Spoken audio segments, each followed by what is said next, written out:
अध्याय 12 वृत्त एवं स्पर्श रेखाएं प्रश्नावली 4 का 2 क्वेश्चन बचा था, 8वां 9वां। तो 8वां देखते हैं।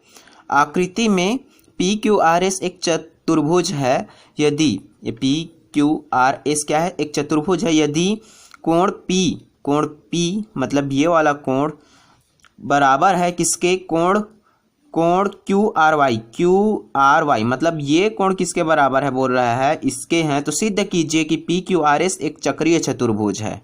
ठीक है, चक्रीय चतुर्भुज में क्या होता है, दो युग्म का जो युग्म क्या होते हैं 180 अंश होते हैं। मतलब यहाँ सम्मुख कोणों का योग कितना होता है 180 अंश। या ये कोण 100 मिलके 180 हो जाए, या ये और ये कोण मिलके क्या हो जाए 180 अंश हो जाए। ये वाला कोण की बात कर रहा हूँ। ठीक है, तो हमें सबसे पहले क्या दिया हुआ है ये लिख लेते हैं। दिया है कोण P बराबर कितना है, इसके बराबर क्या है, ये कोण QRY है।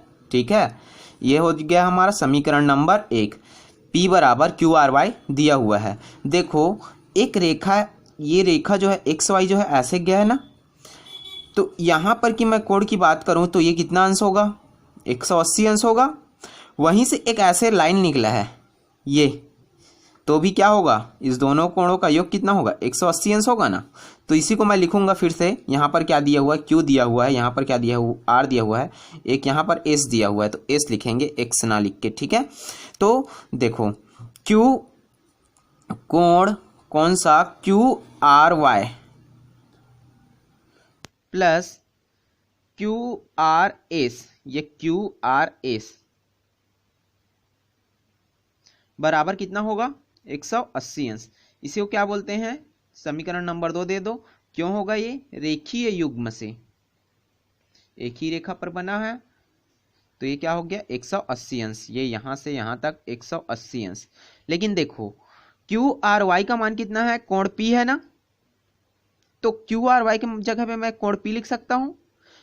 यहां पर लिख लेते हैं समीकरण 1 व 2 से क्या हो जाएगा, कोण QRY की जगह मैं क्या लिख लेता हूं, कोण P प्लस कोण QRS बराबर 180 अंश। मतलब ये कोण P किसके बराबर है, ये इस कोण के बराबर है। तो इसके एक युग्म क्या है 180 अंश है, इसलिए हम बोल सकते हैं कि ये दिया गया चतुर्भुज क्या है, चक्रीय चतुर्भुज है। यहां पर लिख सकते हो, और लिखना चाहो तो चूंकि चतुर्भुज के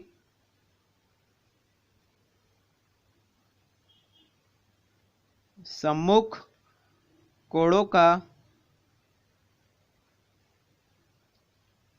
एक युग्म 180 अंश है, इसलिए चतुर्भुज PQRS एक चक्रीय चतुर्भुज है।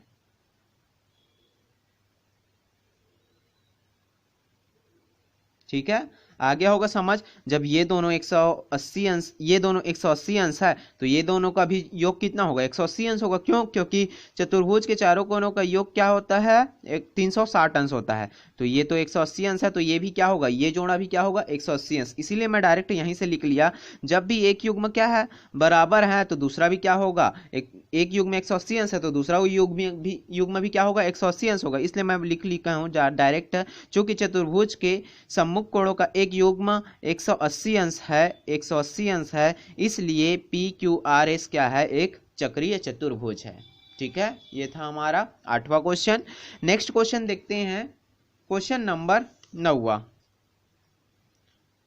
क्वेश्चन नंबर 9वां है, यदि समलंब चतुर्भुज की असमांतर भुजाएं बराबर हों तो सिद्ध कीजिए कि वह चक्रीय चतुर्भुज होगा। तो समलंब चतुर्भुज किसको बोलते हैं, जिसका एक युग्म क्या हो, समांतर हो। तो मैं ऐसा चतुर्भुज, समलंब चतुर्भुज पहले बना लेता हूं। समलंब चतुर्भुज कैसे रहेगा, जिसका एक युग्म क्या हो, समांतर हो। ये सिर्फ एक युग्म समांतर होना चाहिए। ठीक है, तो ये हो गया। मान लिया जाए मैं इसको दे दूं, ये ऐसे इसको जोड़ देते हैं। ए बी, ये हो गया सी, ये हो गया डी। तो ए बी सी डी क्या है, एक समलंब चतुर्भुज है जिसमें क्या है, ए बी समांतर है सी डी। इसको लिख सकते हैं, माना या दिया हुआ है समलंब चतुर्भुज की असमांतर भुजाएं बराबर हों, और असमांतर भुजा ये दोनों तो समांतर है और ये दोनों भुजाएं क्या है, असमांतर हैं। असमांतर भुजाएं क्या है, बराबर है। ये भुजा किसके बराबर है, इसके बराबर है। तो सिद्ध कीजिए कि वह चक्रीय चतुर्भुज होगा। और हमें क्या करना है, ये समांतर है और ये दोनों क्या है, ए डी भुजा बी डी बी सी के बराबर है। तो हमें सिद्ध करना है कि ये चतुर्भुज जो है क्या है, चक्रीय चतुर्भुज है। तो सबसे पहले हमें क्या दिया हुआ है, दिया है या हम जानते हैं कि ए बी क्या है, समांतर है सी डी। क्यों, क्योंकि एक समलंब चतुर्भुज है। तो समलंब चतुर्भुज में एक युग्म क्या होता है, समांतर होता है, और एक युग्म क्या होता है, असमांतर होता है। तो ए बी समांतर लिया हूं मैं, किसके, सी डी है, और क्या है, ए डी बराबर है किसके, बी सी के। ये दिया हुआ है असमांतर भुजाएं बराबर हों, असमांतर भुजा है ये, ए डी बराबर है किसके, बी सी के। ठीक है, तो हमें क्या सिद्ध करना है, सिद्ध करना है कि वह चक्रीय चतुर्भुज होगा। ये क्या होगा, चक्रीय चतुर्भुज होगा। तो मैं इसमें एक और रचना करता हूं, यहां से मैं बी से क्या करता हूं, ए डी के एक समांतर रेखा खींचता हूं। कहां, बिंदु बी से। तो बिंदु बी से एक समांतर रेखा ए डी किसके खींचा, ई खींचा, बी ई खींचा, ए डी के समांतर बी ई रेखा खींचा। तो यहां पर लिख सकते हैं बिंदु बी से, बिंदु बी से ए डी के समांतर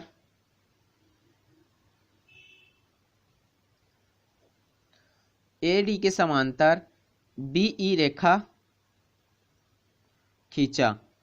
इसको डायरेक्ट ऐसे लिख सकते हो, मतलब बीई समांतर है किसके, ए डी के। हो गया, बीई समांतर है किसके, ए डी के। और देखो अब बीई समांतर है ना, ये बीई समांतर है ए डी के, और पहले से ही हमें क्या पता है, ए बी समांतर है डी सी के। तो ए बी समांतर होगा क्या, डी ई के होगा। ए बी समांतर है, होगा ना, ए बी समांतर किसके हो जाएगा, डी ई। जब ए बी समांतर है ए सी के, तो ए बी समांतर होगा डी ई के, होगा ही। और ए डी समांतर है बी ई। अभी निकाले ना इसको, मैं फिर से क्या लिख लिया, ए डी समांतर है बी, रचना से। ठीक है, ये लिख सकते हैं यहां से, रचना से। अतः अब ए बी सी डी, इसको समांतर क्यों खींचा, क्योंकि ये मैं समांतर चतुर्भुज बना रहा हूं। अतः A B E D, A B E D क्या है, ये वाला चतुर्भुज की बात कर रहा हूं। ए बी ई डी एक समांतर चतुर्भुज है। कौन सा चतुर्भुज है, समांतर चतुर्भुज है, समांतर चतुर्भुज है। ठीक, अब समांतर चतुर्भुज में क्या होता है, सम्मुख कोण क्या होते हैं, सम्मुख कोण क्या होते हैं, आपस में बराबर होते हैं, और सम्मुख भुजाएं भी क्या होते हैं, आपस में बराबर होते हैं। तो सम्मुख कोण मतलब ये वाला कोण ले लेता हूं, और ये वाला कोण क्या होगा, आपस में बराबर होगा। मतलब कोण बी ई डी बराबर होगा किसके, बी ए डी के, कोण बी ए डी के। ये कोण इस कोण के बराबर होगा, किसके, क्यों होगा, क्योंकि समांतर चतुर्भुज के सम्मुख कोण क्यों होते हैं, बराबर होते हैं। यहां पर लिख सकते हो समांतर चतुर्भुज के सम्मुख कोण बराबर होते हैं, मैं नहीं लिख रहा हूं। ठीक है, और इसके सम्मुख भुजाएं भी क्या होंगे, आपस में बराबर होंगे। मतलब ए डी बराबर होगा बीई के, ए डी बराबर होगा किसके, बीई के। और हमें पहले से ही पता है कि ए डी बराबर है किसके, बीसी के, बराबर है ना। ए डी बराबर है किसके, बीसी के। ये तो क्वेश्चन पे दिया हुआ है, ये यहां पर दिया हुआ है। तो यहां पर फिर से लिख लो, ए डी बराबर है किसके, बीसी के। अब इसको मैं समीकरण नंबर 1 दे देता हूं, इसको दे देता हूं समीकरण नंबर 2, इसको दे देता हूं समीकरण नंबर 3। हो गया। अब समीकरण 2 और 3, एडी है, मतलब बीई बराबर क्या होंगे, बीसी होंगे।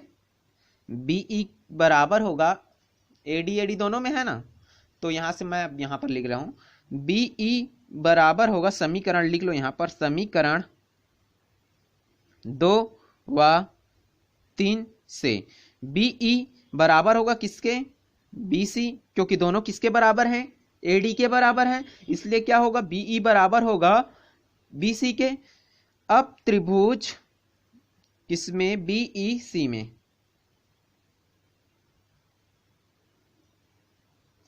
BEC में क्या होगा, ये दोनों भुजा क्या है, आपस में बराबर है ना, BE बराबर है, BE बराबर है BC, तो ये कोण और ये कोण भी आपस में क्या होगा, बराबर होगा। तो कोण BC, C वाली बात कर रहा हूं, CEBCE बराबर होगा किसके, BEC के, BEC के, मतलब E कोण C कोण के बराबर होगा। हो गया इतना, क्योंकि यहां पर लिख सकते हो बराबर भुजाओं के सम्मुख कोण,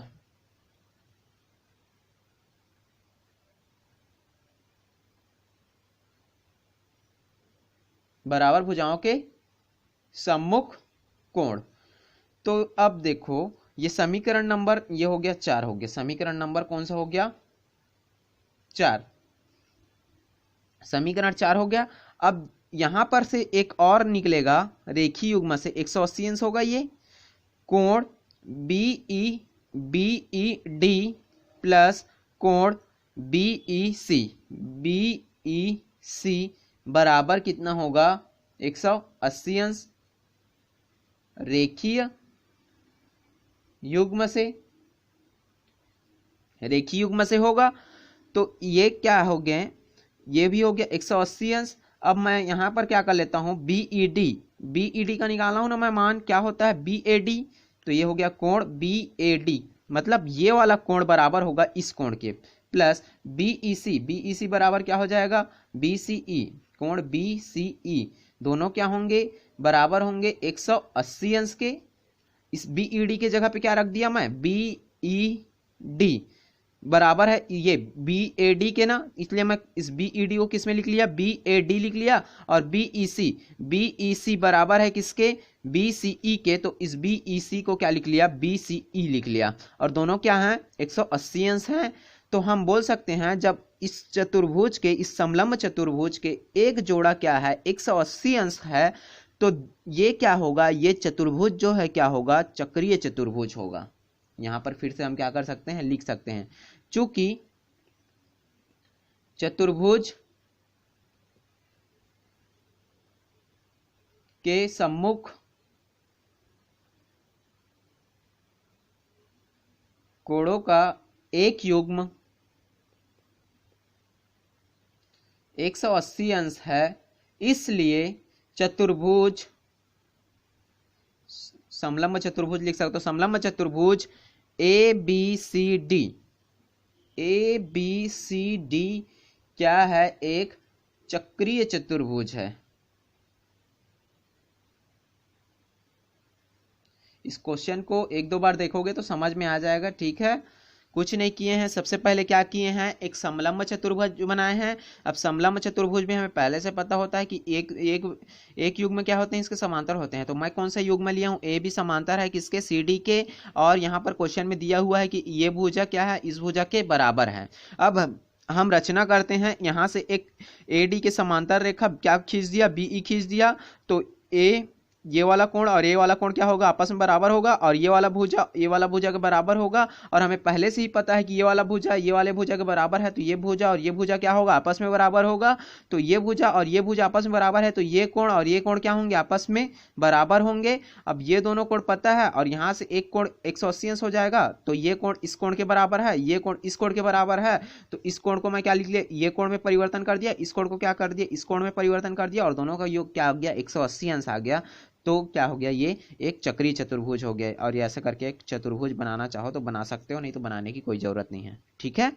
हमें सिद्ध करना था कि ये क्या है, चक्रीय चतुर्भुज है, तो हमें पता चल गया कि इसका एक जोड़ा क्या है, 180 अंश है, एक कोणों का एक युग्म क्या है, 180 अंश है, इसलिए क्या होगा, ये एक चक्रीय चतुर्भुज होगा, ठीक है। प्रश्नावली 4 यहीं पर समाप्त होता है। एक प्रश्नावली और बच गई इस अध्याय में, उसको देखेंगे नेक्स्ट वीडियो में, ठीक है। वीडियो अच्छा लगा तो लाइक कीजिए, शेयर कीजिए, सब्सक्राइब कीजिए। आज के लिए इतना ही, थैंक यू।